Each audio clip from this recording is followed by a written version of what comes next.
जय हिंद दोस्तों, कैसे हैं आप सब। उम्मीद करता हूं आप सब अच्छे होंगे, बेहतरीन होंगे, शानदार होंगे और आप सबकी तैयारी जबरदस्त चल रही होगी।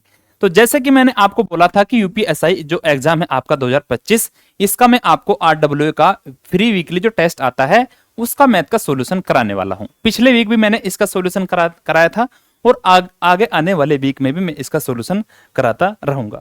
तो आज की डेट वाला यानी 24 तारीख का जो आपका मूक है, आज उसका सॉल्यूशन हम करने वाले हैं। देखेंगे मेरे दोस्त, पहला क्वेश्चन क्या है। एक व्यक्ति का आरंभिक वेतन कितना है? 5200 रुपए प्रति माह है।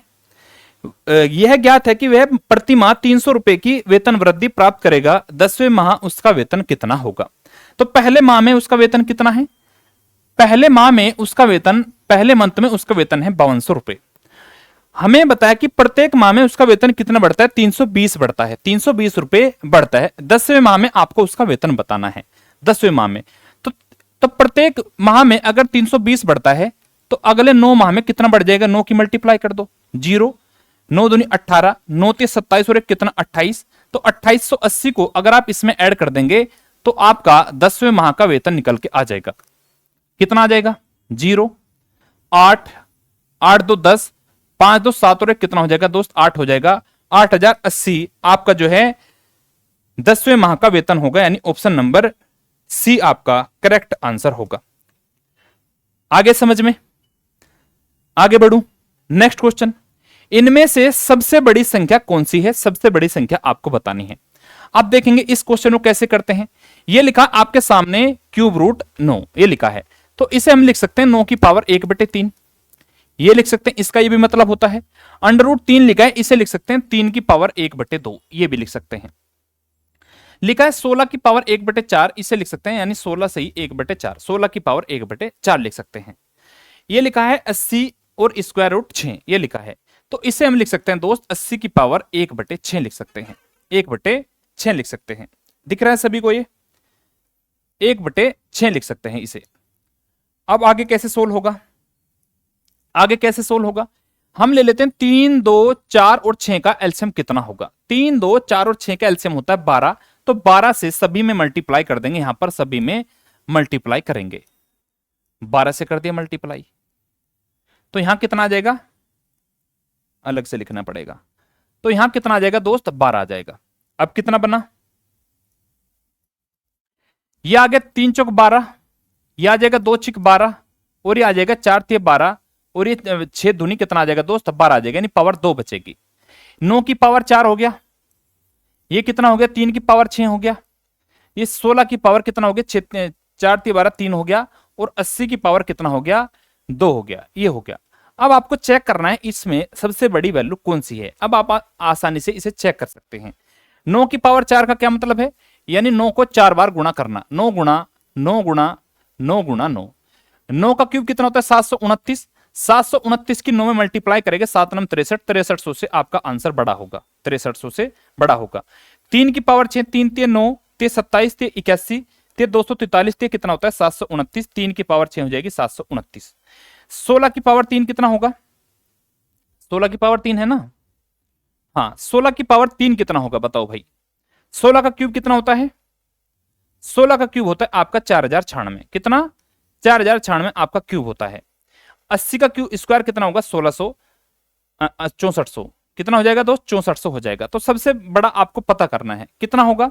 सबसे बड़ा मुझे लग रहा है ये वाला होगा। 729 की अगर आप 9 में मल्टीप्लाई करेंगे तो कितना आएगा? पूरा पूरा 9 9 81, 8, 9 दूनी 18 और 8 कितना होगा? 26, 2 9 7 63 और 2 कितना? 65, 6561 ही आपका बड़ा होगा, यानी 9 की पावर 4 ही आपका दोस्त बड़ा होगा। 9 की पावर वाला कौन सा ऑप्शन है?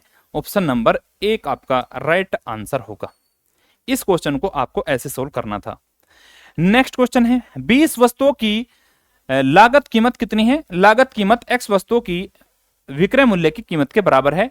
यदि लाभ 25% है तो x का मान कितना होगा?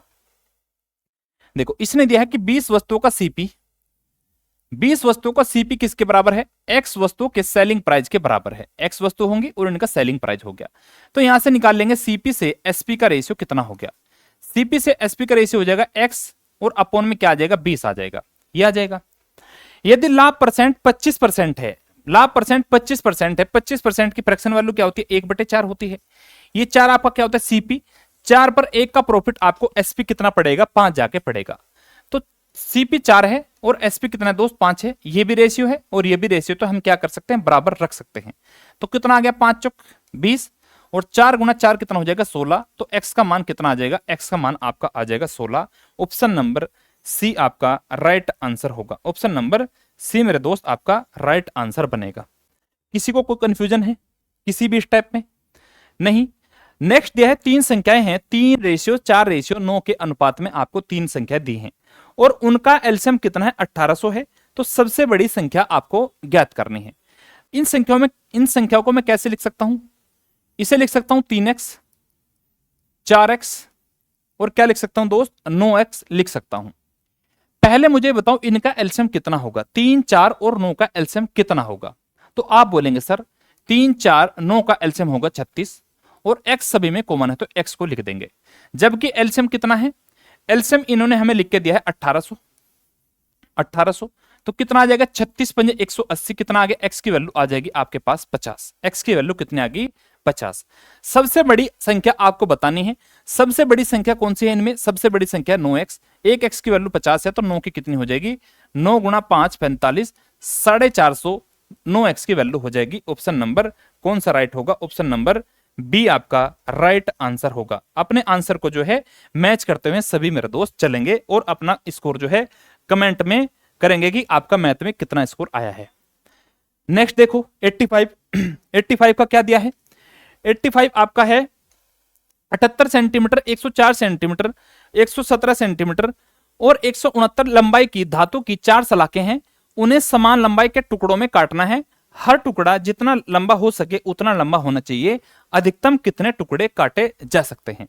जब भी आपका दोस्त ये पूछा जाए कि अधिकतम कितने टुकड़े काटे जा सकते हैं तो जो संख्या आपको दी जाती है उनका आप क्या करते हैं, पहले एचसीएफ लेते हैं। 78 104 117 और कितना है 169 है। तो आपको ये देखना है इनका एचसीएफ कितना होगा, ऐसी कौन सी संख्या होगी जो सभी को डिवाइड कर पाए। तो मुझे इसमें दिखाई दे गया 13 दोस्त। एचसीएफ क्या दिखाई दिया इनका, 13। 13 से 78 भी कटता है, 13 छिक 78, 13 8 104 और 13 का नम्मा 117 और 13 का स्क्वायर कितना 169 है। आप देखते हैं इसे पहचान गए होंगे। हमें निकालने टुकड़े, तो 13 सेंटीमीटर का अगर हाईएस्ट टुकड़ा निकला है तो 78 में कितने निकल जाएंगे, 13 छिक 78 6 प्लस 13 8 104 प्लस 13 का नम्मा 117 और 13 का स्क्वायर कितना होता है 169 होता है। सभी को ऐड कर देंगे तो टुकड़े निकल के आ जाएंगे। 6 14 14 और 9 23 और 23 और 13 कितना होता है 36। तो हाईएस्ट टुकड़े कितने होंगे, मैक्सिमम टुकड़े आपके हो जाएंगे 36। ऑप्शन नंबर बी आपका राइट आंसर होगा। आगे बढ़ते हैं।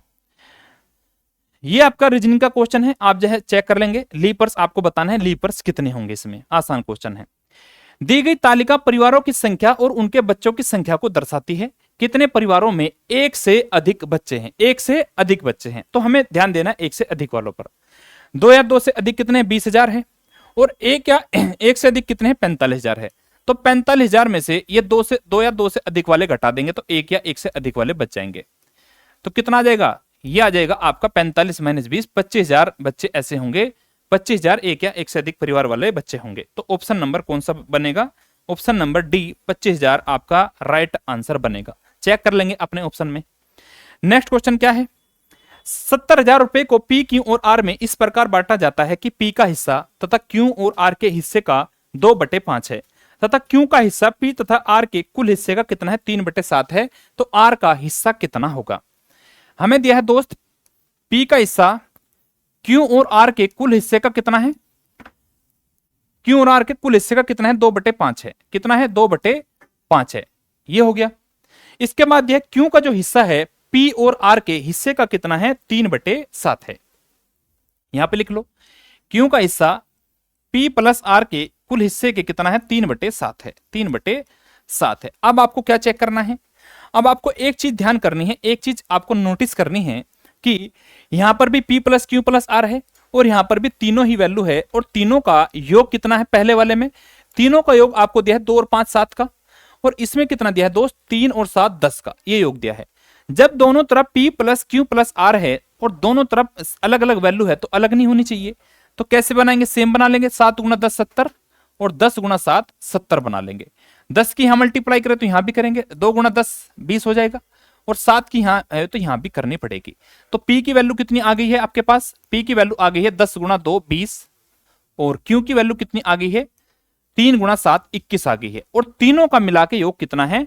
तीनों का यानी P plus Q plus R का योग कितना है आपका? तीनों का योग है 70, और दो का योग कितना आ गया है? 20 प्लस 21 41, दोनों का योग आपके पास आ गया है। तो मुझे बताएंगे R का मान कितना होगा? 70 में से मैं अगर 41 को घटा दूं तो कितना बचेगा? 70 में से 41 को घटाने के बाद बचेगा आपका 29। हमसे क्या पूछा है? हमसे पूछा है कि R का हिस्सा कितना होगा। तो R का हिस्सा 29 का मल्टीपल होगा। 29 का मल्टीपल आपका ऑप्शन नंबर डी में होगा। यहां पर आपको नहीं दिखाई दे रहा है, यहां ये है लिखा है आपके पास 29,000, तो ऑप्शन नंबर डी आपका राइट आंसर होगा। या फिर आप ऐसे भी कर सकते हैं, सभी का मान कितना दिया? 70,000, और तीनों का मान कितना है? 70 यूनिट। 70 यूनिट की वैल्यू कितनी है दोस्त? 70,000 है। हमें बतानी आर की वैल्यू यानी 29 की वैल्यू, तो कितनी आ जाएगी? 70 ढाई 70,000, और 29 गुणा 1000 कितना हो जाएगा? 29,000। आपका आर का मान निकल के आ जाएगा। ऑप्शन नंबर डी आपका राइट आंसर होगा। आगे बढ़ते हैं। 34 संख्याओं का एवरेज कितना है? 53 है। यदि हम प्रत्येक संख्या में से एक संख्या एल को घटाते हैं तो औसत कितना हो जाता है? 35 हो जाता है। एल का मान क्या होगा? ये आपका सबसे इजी क्वेश्चन था। कैसे? आपने अगर एक कंसेप्ट पढ़ा है कि जितना चेंज यानी जितना बदलाव या फिर जितना घटाना या बढ़ाना, जितना चेंज हम एवरेज में करते हैं या जितना चेंज हम संख्याओं में करते हैं, उतना ही चेंज यानी उतना ही बदलाव आपके एवरेज में भी हो जाता है। आपके एवरेज में भी हो जाता है। ये कंसेप्ट अगर आपको पता है तो आप जो है बिना देखे यानी बिल्कुल विदाउट पेन एंड पेपर इसका सॉल्यूशन कर सकते थे। कैसे? पहले औसत कितना था? 53 था। अब कितना औसत बन गया? 35। तो कितना घटा दोस्त? 53 माइनस 35 कितना घटेगा? ये घटेगा आपका 18। यदि एवरेज आपका 18 घटा है तो यानी संख्या आपकी 28 घटी होगी, यानी एल का मान कितना आएगा? B, option number B 18 right answer होगा। ये इसका कंसेप्ट था इस क्वेश्चन को करने का। इसमें पेन उठाने की आपको कोई आवश्यकता नहीं थी। एक व्यक्ति अपनी पत्नी से 6 साल बड़ा है। पत्नी की आयु अपनी बेटी की आयु की 3 गुनी है, और बेटी की वर्तमान आयु कितनी है? 9 साल है। तो हमें बताना है व्यक्ति की आयु अपनी बेटी के जन्म के समय क्या थी। 3 व्यक्ति है, कोई व्यक्ति यानी एम है, और एक उसकी वाइफ है डब्लू, और एक उसकी बेटी है डॉटर मान लो यानी डी मान लो। डॉटर की वर्तमान एज कितनी है? 9 साल है। वर्तमान एज 9 साल है, और पत्नी की आयु अपनी बेटी की आयु की कितनी है दोस्त? 3 गुनी है। तो इसका 3 गुना कितना हो जाएगा? 9 गुना 3 27 हो जाएगा। और एक व्यक्ति अपनी पत्नी से 6 साल बड़ा है, 27 से 6 साल बड़ा है, तो कितनी बन जाएगी? उसकी एज बन जाएगी 33 साल। व्यक्ति की आयु अपनी बेटी के जन्म के समय कितनी होगी? अगर उसकी बेटी आज 9 साल की है तो शादी से 9 साल पहले यानी उसकी एज कितनी रही होगी? 33 माइनस 9 24 साल का वह रहा होगा जब तक जो है उसकी बेटी पैदा हुई होगी। 24 साल यानी ऑप्शन नंबर ए आपका राइट आंसर होगा। बहुत इजी क्वेश्चन था ये भी आपका। नेक्स्ट क्वेश्चन क्या है? यदि a बराबर y का x% है और b बराबर x का y% है तो निम्न में से क्या सही है? a बराबर क्या है? a बराबर दोस्त आपका दिया है y का x%, y का x% यानी y गुणा x बटे 100, ये लिख सकते हैं। b बराबर क्या दिया है? b बराबर दिया है x का y% को लिख सकते हैं y बटे 100। देखो इसमें और इसमें आपका कुछ भी चेंज नहीं देखने को मिलेगा।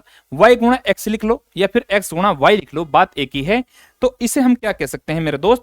इसे हम कह सकते हैं a बराबर b होगा, यानी a और b का मान दोनों का सेम होगा। तो कौन सा ऑप्शन होगा? a b से छोटा है, ऑप्शन नंबर 1 गलत हो गया। a b से बड़ा है, बिल्कुल नहीं है। a और b के बीच का संबंध निर्धारित नहीं कर सकते हैं, ये भी गलत होगा। तो चौथा ऑप्शन है इनमें से कोई नहीं। हाँ, इनमें से कोई नहीं, आपका option number D right answer होगा। ऑप्शन नंबर डी जो है राइट आंसर होगा। नीचे आपको नजर नहीं आ रहा होगा थोड़ा सा, तो आप जो है अपने क्वेश्चन पेपर में इसको मैच कर लेंगे भाई। यदि एक लड़का 25 किलोमीटर की गति से दौड़ता है तथा एक पुल को 9 मिनट में पार करता है तो पुल की लंबाई ज्ञात कीजिए। कोई व्यक्ति अगर किसी को पार करता है, ये तो किसी ट्रेन को या फिर पुल की लंबाई को पार करता है, तो वह पुल की लंबाई को ही पार करेगा, क्योंकि आदमी की कोई लेंथ नहीं होती है। तो पुल की लंबाई यानी डिस्टेंस बराबर क्या हो जाएगा दोस्त, स्पीड इंटू टाइम होगा। पुल की डिस्टेंस को मान लेता हूं पी, लेंथ ऑफ पुल मान लो, लेंथ ऑफ पुल मान लो। लड़का 25 किलोमीटर, स्पीड कितनी है 25 है, और आंसर आपका किसमें मीटर प्रति सेकंड में है, तो 5 गुना 18 से मल्टीप्लाई करेंगे। किलोमीटर प्रति घंटा को मीटर प्रति सेकंड में चेंज करने के लिए 5/18 से मल्टीप्लाई कर देते हैं। टाइम कितना ले रहा है, टाइम ले रहा है 9 मिनट, सेकंड में है तो 1 मिनट में 60 सेकंड, तो 60 से मल्टीप्लाई कर देंगे। 9 दूनी 18, 2 से काट लूं तो कितना आ गया 30, 25 पंजे 125, 125 से कितना होता है 375 होता है, 375 लास्ट में 1 जीरो, तो 1 जीरो और लगा देंगे, तो पुल की लेंथ कितनी हो जाएगी 3750। ऑप्शन नंबर बी आपका राइट आंसर हो जाएगा। बोलो भाई सभी को बात आ रही है समझ में, आप बोलेंगे जी सर। नेक्स्ट क्वेश्चन है 20%, 15% एवं 10% की 3 क्रमिक छूटों के समतुल्य एकल छूट क्या होगी, एकल बट्टा आपको बताना है। तो बता देंगे 20% की फ्रैक्शन वैल्यू 1/5। अगर पहले वस्तु का मूल्य 5 था तो 1 का डिस्काउंट दिया, छूट दी, तो कितना मिला, बना 4 बना। उसके बाद उसका कितना है 15% है, 15% की फ्रैक्शन वैल्यू 3/20। अगर वस्तु का मूल्य 20 था, वस्तु का मूल्य 20 था तो 3 का डिस्काउंट देने के बाद कितना बचा, 17 बचा। नेक्स्ट है 10%, 10% की फ्रैक्शन वैल्यू 1/10। वस्तु का मूल्य 10 था तो 1 का डिस्काउंट के बाद कितना बचा, 1 के डिस्काउंट के बाद आपका बचा 9, ये बच जाएगा। सोल्व कर लेंगे, 20 गुणा 500 और 100 गुणा 10 कितना 1000 हो जाएगा। मार्क प्राइस 1000 था, 17 चौक 68 और 68 गुना 9 कितना बनेगा 68 गुना 9, 9 अट्ठे 72, 7 9 छिक 54 और 7 कितना दोस्त 61।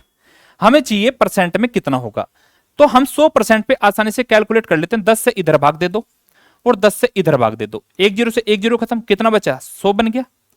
इधर कितना हो जाएगा 61.2। मार्क प्राइस 100 था, बेचा आपने कितने में 61.2 में, तो छूट कितने की दी, डिस्काउंट कितने का दिया आपने, 100 में से 61.2 घटाएंगे तो 38.8% बचेगा। 38.8% किस ऑप्शन में होगा, ऑप्शन नंबर डी आपका राइट आंसर होगा। ठीक है भाई, रेशियो मेथड से इसे हम बना सकते थे, वरना इसका एक फॉर्मूला भी हो सकता है, लेकिन वो आपके लिए बहुत लेंथी हो जाएगा। नेक्स्ट क्वेश्चन रेशियो का है।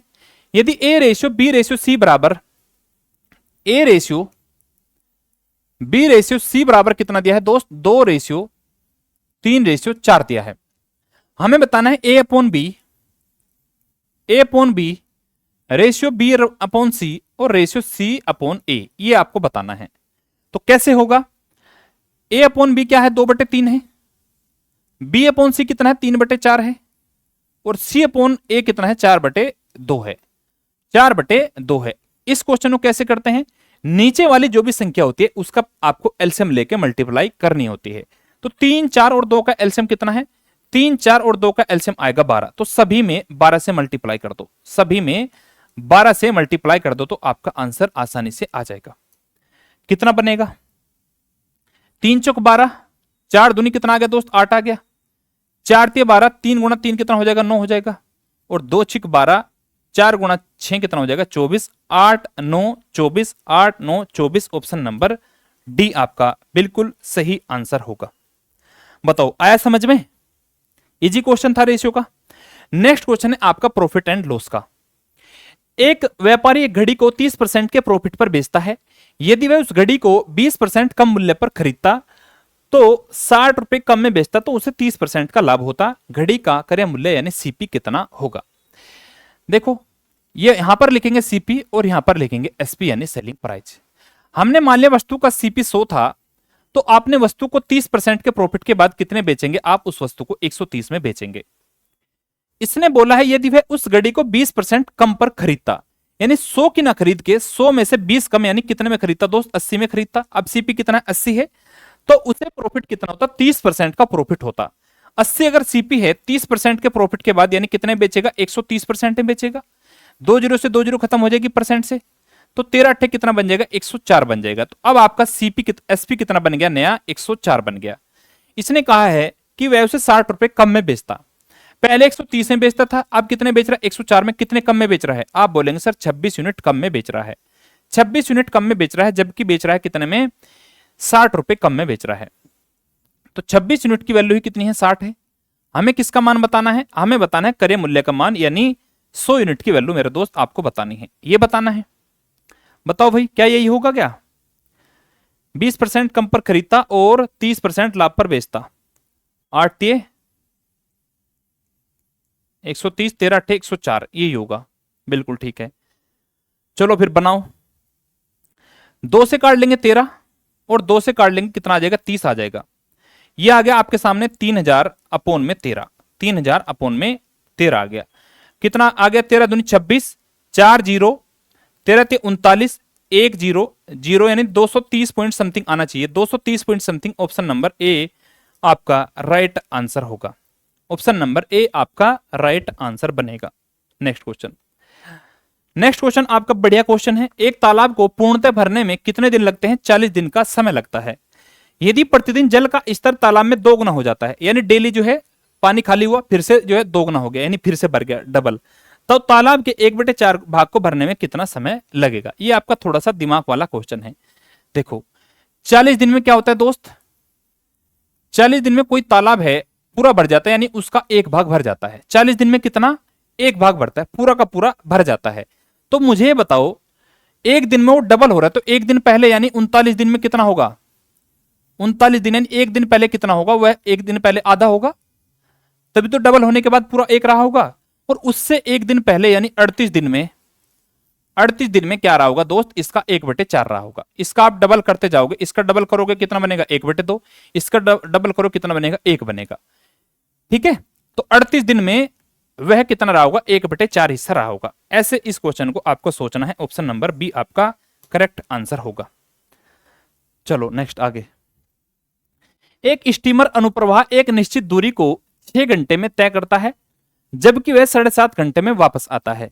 यदि धारा की गति कितनी है, 6 किलोमीटर प्रति घंटा, तो स्थिर जाल में स्टीमर की गति का ऊर्ध्व प्रवाह यानी अपस्ट्रीम की गति से अनुपात बताइए। देखो डिस्टेंस बराबर क्या होता है, डिस्टेंस बराबर होता है speed into time, speed into time.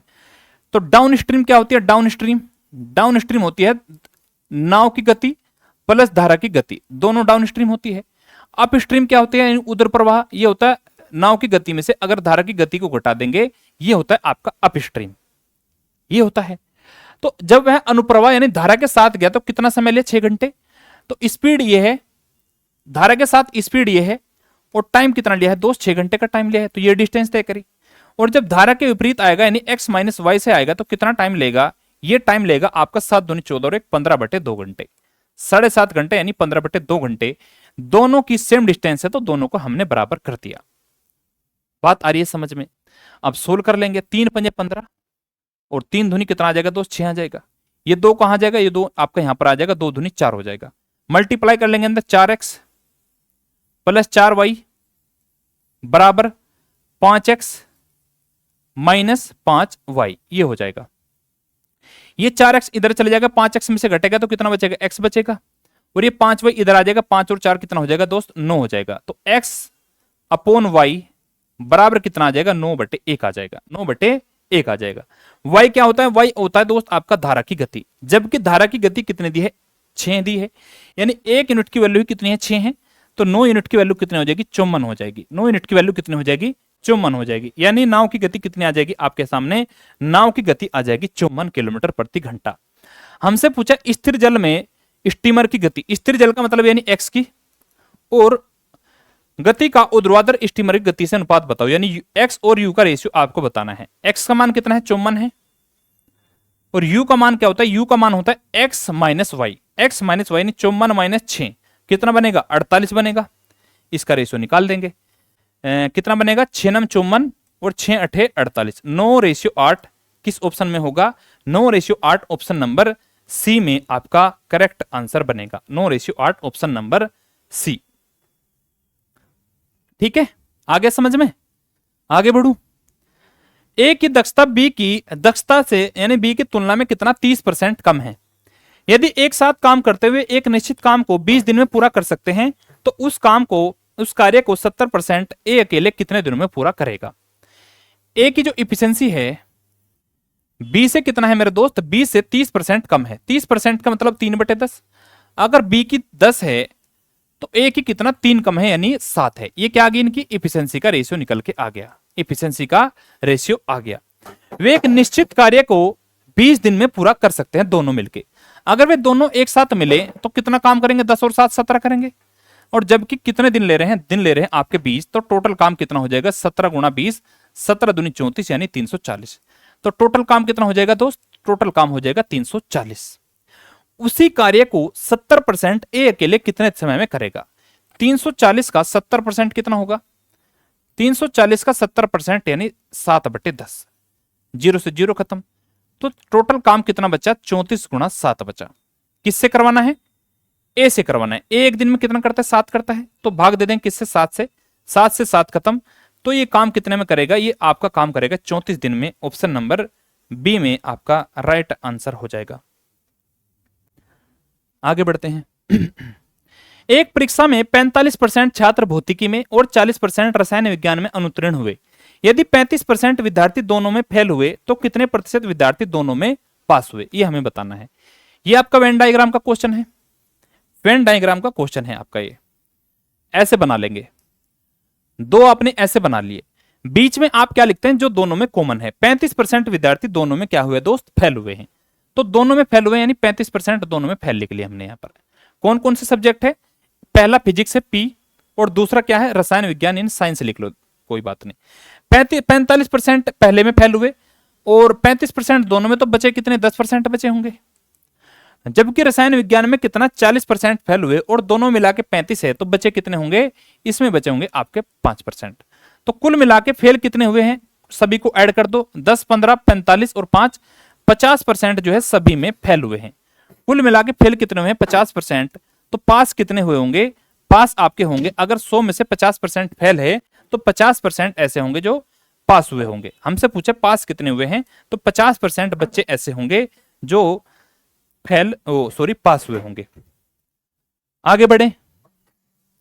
एक रकम पर 2 वर्षों का चक्रवर्ती ब्याज कितना है, 205 रुपए है, और समान दर पर समान अवधि के लिए कितना साधारण ब्याज कितना है, 200 रुपए है। तो वह रकम ज्ञात कीजिए, यानी प्रिंसिपल आपका कितना है। अब देखो भाई, ये प्रिंसिपल है आपका, इसे ऐसे करेंगे, ये आपका पहले साल का सिंपल इंटरेस्ट, ये आपका दोस्त दूसरे साल का सिंपल इंटरेस्ट। 2 साल का सिंपल इंटरेस्ट कितना है, 200 है। 2 साल का अगर 200 है तो 1 साल का कितना होगा, 100 होगा, एक साल का। क्योंकि सिंपल इंटरेस्ट आपका प्रत्येक ईयर सेम होता है, प्रत्येक साल में क्या होता है दोस्त, सेम होता है। और कंपाउंड इंटरेस्ट आपका कितना है, 5 है। दोनों साल का कंपाउंड इंटरेस्ट 5 है, तो कितना हो जाएगा, 5 बन जाएगा। देखो ये दोनों साल क्या है दोस्त, कंपाउंड इंटरेस्ट है, ये दोनों साल का क्या है, सिंपल इंटरेस्ट है। तो 5 रुपए का ब्याज मिला किस पे, 100 पे। 5 का ब्याज किस पे दोस्त, 100 पे। हमसे पूछ रहा है 100% पे कितना होगा। रेट कितनी आगे निकल के आपकी 5%। अगर आपकी रेट 5% है, प्रिंसिपल पी है, प्रिंसिपल पी है, रेट 5% है, और टाइम कितना है, 2 साल का, तो नीचे क्या आ जाएगा, 100 आ जाएगा। और 2 साल का सिंपल इंटरेस्ट कितना है, 200 रुपए है। कितना है, 200 रुपए। 5 दूनी 10, 1 0 से 1 0 खत्म। तो प्रिंसिपल कितना आ जाएगा, 10 गुणा 200, प्रिंसिपल आपका आ जाएगा 2000 रुपए। 2000 रुपए मेरे दोस्त आपका प्रिंसिपल होगा। ऑप्शन नंबर बी आपका राइट आंसर होगा। आगे बढ़ते हैं। एक रेलगाड़ी 80 किलोमीटर की दूरी से प्रथम 40 किलोमीटर की 60 किलोमीटर की दूरी 40 किलोमीटर प्रति घंटा की चाल से तथा शेष दूरी 20 किलोमीटर प्रति घंटा की चाल से तय करती है। यात्रा के दौरान रेलगाड़ी की एवरेज स्पीड कितनी होगी। अब एवरेज स्पीड क्या होती है, एवरेज स्पीड होती है टोटल डिस्टेंस टीडी यानी टोटल डिस्टेंस अपॉन दो टीटी यानी टोटल टाइम, ये होता है। अब टोटल डिस्टेंस कितनी है, टोटल डिस्टेंस आपकी 80 किलोमीटर है। टोटल डिस्टेंस हमें पता चल गई कितनी, 80 है। हमें चाहिए टोटल टाइम कितना होगा। तो टोटल टाइम कैसे पता करेंगे, 80 किलोमीटर में से उसने प्रथम 60 किलोमीटर की दूरी 40 किलोमीटर प्रति घंटा की स्पीड से तय करी। 60 किलोमीटर की दूरी कितने से, 40 की स्पीड से। तो डिस्टेंस अपॉन स्पीड क्या होता है, टाइम होता है। भाग दे देंगे, कितना आ जाएगा, 1.5 आ जाएगा। 15 चौक कितना होता है, 60 यानी 1.5 आ जाएगा टाइम। पहले में टाइम आ गया कितना, 1.5 घंटे।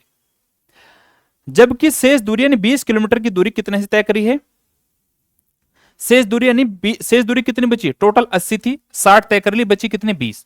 20 दूरी को कितने से 20 की स्पीड से तय करेगा तो कितना लेगा, 1 घंटे का समय ले लेगा। कुल मिला के समय कितना लिया, 1 और 1.5 2.5 कितना लिया है दोस्त, 2.5 आपका घंटे लिए हैं। तो टोटल डिस्टेंस 80 है, टोटल टाइम कितना है 2.5 घंटे है, सोल्व कर लो।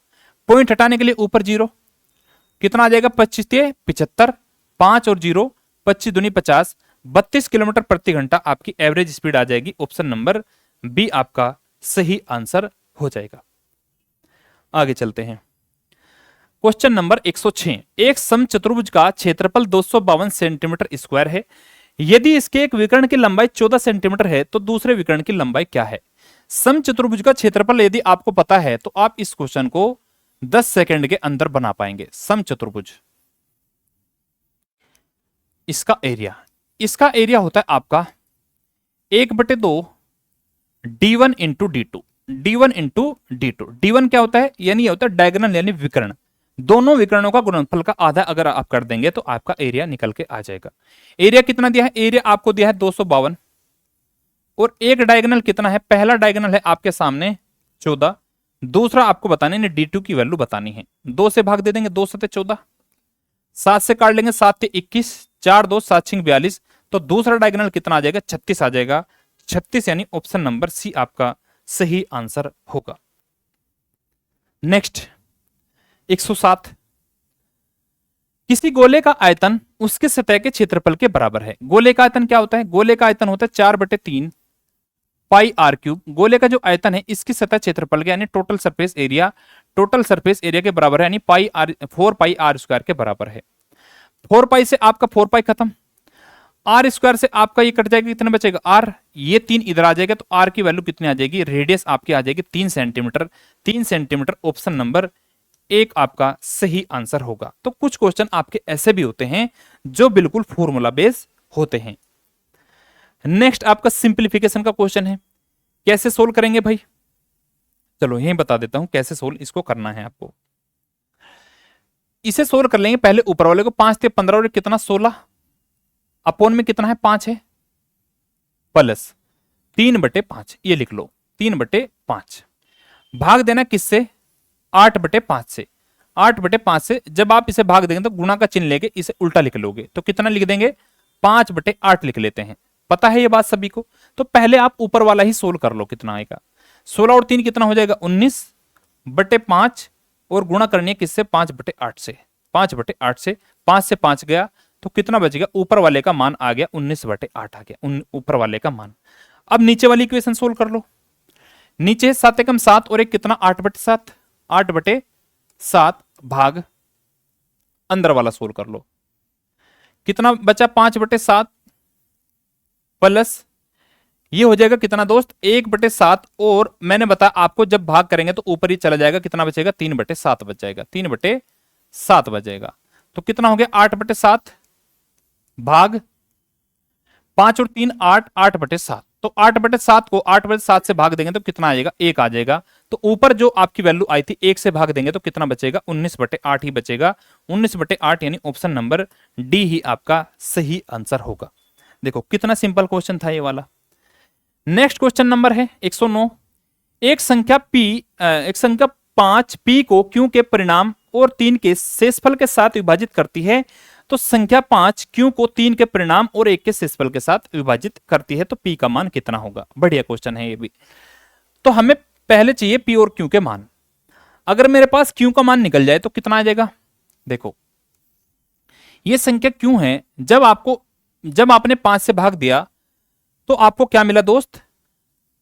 ये मिला 3 और शेषफल कितना मिला? 1 मिला। शेषफल मिला 1। आपको पता है भाज्य बराबर क्या होता है? इन दोनों की मल्टीपल और इसे ऐड कर देते, तो 5 गुणा 3 कितना? 15 और शेषफल को ऐड कर देंगे तो कितना आ जाएगा? 15 और 1 16 आ जाएगा। तो क्यू का मान कितना आ गया? क्यू का मान आपका आ गया 16। कितना आ गया? 16 आ गया। अब क्या करना है? यदि 5 p को क्यू के परिणाम, किसके परिणाम? क्यू के परिणाम। अब आपको भाग देना है p को, किससे? 5 से। तो परिणाम कितना निकला? q निकला, यानी 16 निकला। और शेषफल कितना बचा? और 3 का शेषफल बचा। शेषफल कितना है? 3 है। मैंने आपको बताइए किसके बराबर होता है? बीच वाले की वैल्यू होती है 5 गुना 16, 5 गुना 16 80 और शेषफल को ऐड कर देते तो कितना हो जाता है? 80 और 3 83 हो जाता है। तो कितना बन गया आंसर? 83। ऑप्शन नंबर सी आपका सही आंसर हो जाएगा। नेक्स्ट क्वेश्चन आपका डीआई का है। डीआई का क्वेश्चन है, पढ़ेंगे ध्यान से। क्वेश्चन को ध्यान से पढ़ेंगे, इसमें जो है भाई थोड़ा डेटा साफ नहीं लिखा हुआ है, मैं आपको चेक करके बता देता हूं ये क्या क्या लिखा हुआ है। ठीक है, डेटा जो है ध्यान से पढ़ेंगे। कहाँ गया स्क्रीनशॉट?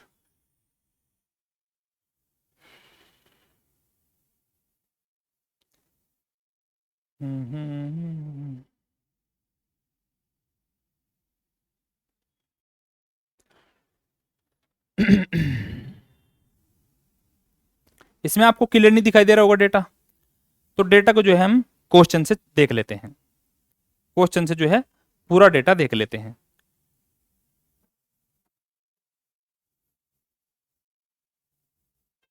क्वेश्चन कौन सा क्वेश्चन है? 110, 110। देखो भाई, इसने दिया है बी डी और ई शहर में समाचार पत्र पी, समाचार पत्र पी, समाचार पत्र पी वाले कौन से? ये वाले समाचार पत्र पी। और ये वाले कौन से? समाचार पत्र क्यों वाले हैं। बी डी और ई शहर में, बी डी और ई शहर में कितना है? बी में है कितने? 560 है। बी में कितने हैं? 560 है। और डी में कितने हैं? डी में आपके 750 है। और ई में कितने हैं आपके? ई में है आपके 550। तो टोटल कितना हो जाएगा? ऐड कर देंगे 0, 5 5 10 और 6 कितना? 2 16, 1 1 5 6 7 13 और 5 18।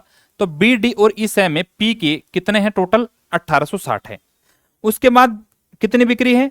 शहर ए सी डी और ई में समाचार पत्र क्यों की बिक्री कितनी है? ए सी और डी में चेक करना है। ए सी और डी में 450 ए में है, सी में कितना है? 650 है। और डी में कितना है? 680 है। और ई में कितना है दोस्त? 620 है। ये कौन से हैं शहर के? शहर क्यों की दैनिक बिक्री है। टोटल कितना? लास्ट में 0, 2 8 10 और 5 15 और 5 20, 2 2 6 8 और 6 14 और 6 20 और 4 24, 2400। कितना आ गया? 2400 आ गया। क्या पूछा है हमसे?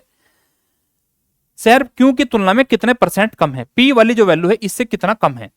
तो कितना कम है? 0, 10 में से 6 गया 4 और 23 में से 18 गया 5, 540 कम है किससे? 2400 से। 100% पर कितना हो जाएगा? 2 0 से 2 0 खत्म। 24 से सोल्व करने जाएंगे तो कितना आ जाएगा? 24 दूनी 48, कितना बचा? 6 और 0, 24 दूनी 48, 22 पॉइंट समथिंग आएगा।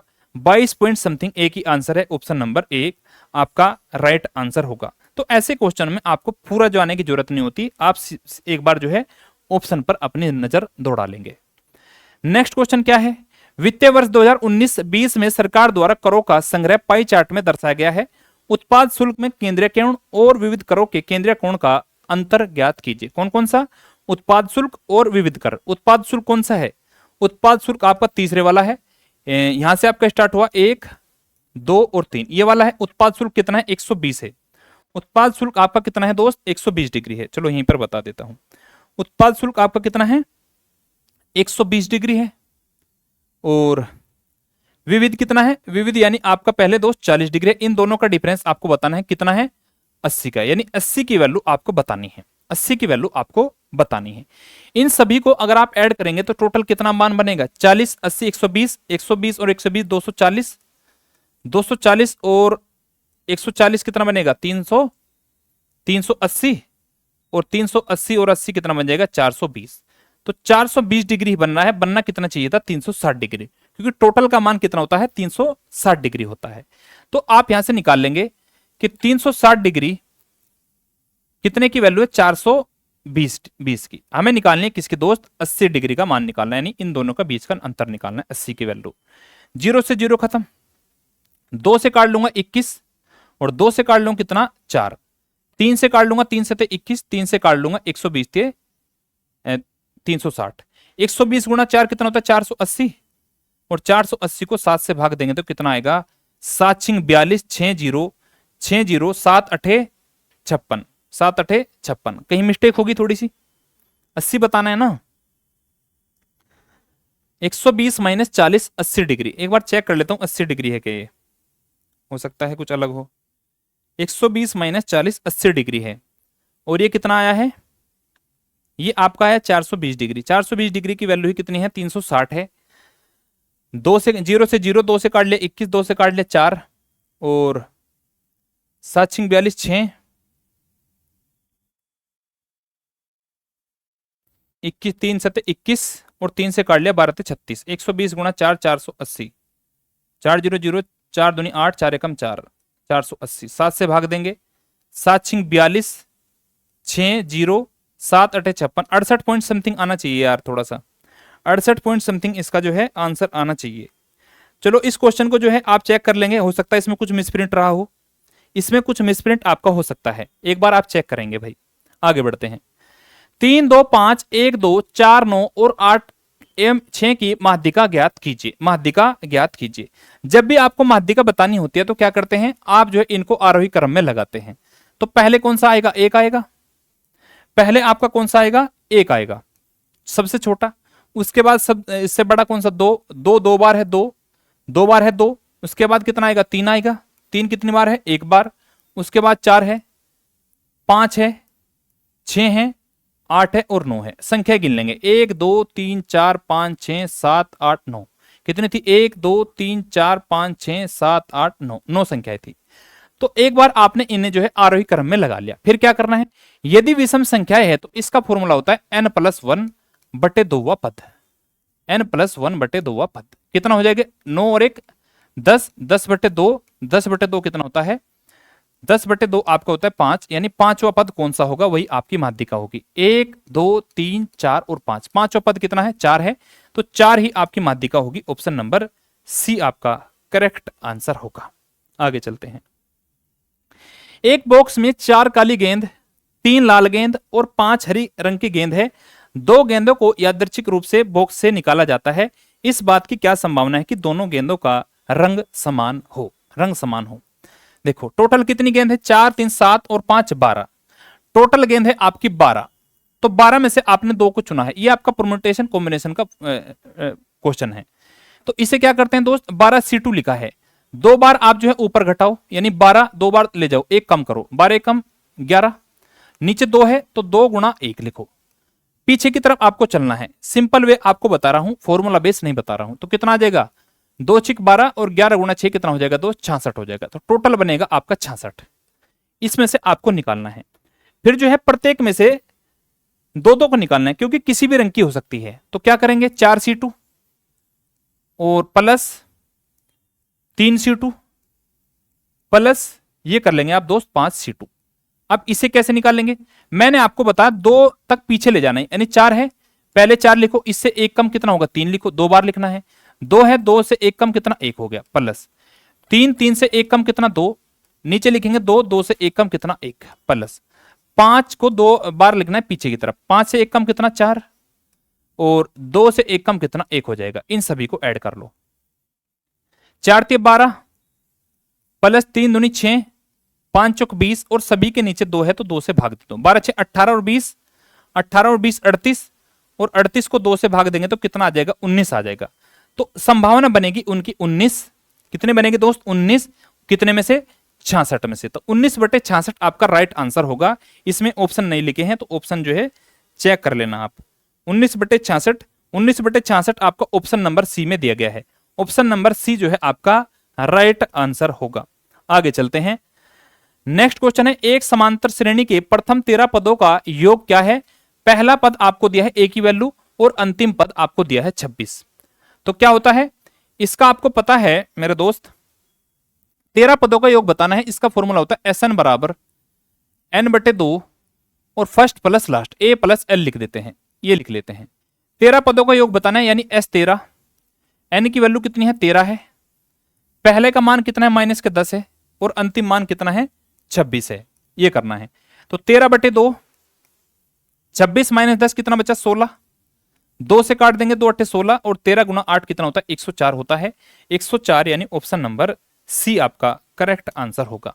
आज की क्लास का लास्ट क्वेश्चन क्या है, देखो भाई, 3 वर्ष पहले एक पति पत्नी और उनके बच्चे की आयु कितनी है, 27 साल है। और 5 वर्ष पहले पत्नी और बच्चे की औसत आयु कितनी है, 20 साल है। तो पति की वर्तमान आयु कितनी होगी। 3 वर्ष पहले अगर तीनों की एवरेज एज कितनी थी, 27, तो प्रेजेंट में एज कितनी होगी दोस्त, प्रेजेंट में तीनों की एवरेज एज होगी 30। कितनी होगी, प्रेजेंट में तीनों की एवरेज एज होगी 30। किस किस की, हस्बैंड H, वाइफ और बच्चा यानी B की। तीनों की एवरेज एज 30 है तो योग कितना हो जाएगा, 30 गुणा 30, 90 हो जाएगा तीनों का योग। उसके बाद 5 साल पहले पत्नी और बच्चे की, 5 साल पहले पत्नी यानी वाइफ और बच्चे की एवरेज एज कितनी थी, 20 थी। तो 5 साल पहले 20 थी, तो अब कितनी होगी, 20 और 5 25 होगी। तो 5 साल पहले थी और कितने की, 2 की, तो 25 गुणा 2 50 हो जाएगी। तो पत्नी और बच्चे की वर्तमान एज है 50 और तीनों की मिला के 90 है। हमें चाहिए हस्बैंड की, तो 90 में से 50 घटा देंगे तो हस्बैंड की कितनी आ जाएगी, उसके हस्बैंड की वर्तमान एज निकल के आ जाएगी 40 साल। ऑप्शन नंबर बी आपका राइट आंसर हो जाएगा। ठीक है दोस्त, तो ये थे आज के आपके आरडब्ल्यू के यूपीएसआई के सभी क्वेश्चन। कोई क्वेश्चन अगर बाय मिस्टेक छूट गया हो तो आप जो है कमेंट में करके बता देना, मैं उसका जो है आपको बता दूंगा। ठीक है मेरा दोस्त, तो चलते हैं फिर आज ही क्लास को ऑफ करते हैं, बाकी मिलेंगे नेक्स्ट वीक। तब तक के लिए ध्यान रखिए, टेक केयर, बाय बाय, जय।